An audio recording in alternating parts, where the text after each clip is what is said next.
स्वराज्य न्यूज मराठी, माझा हक्क माझं राज्य स्वराज्य।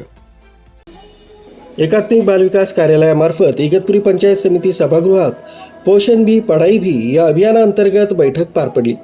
अभियानाविषयी ज्योती काळे यांनी अंगणवाडी सेविकांना मार्गदर्शन केलं।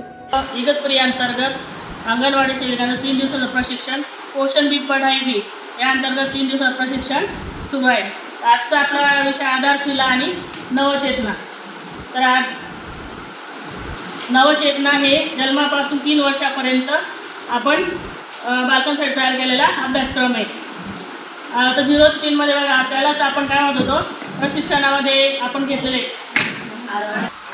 0 ते 3 ते 6 साठी आपण त्याला काय म्हणतात, आधार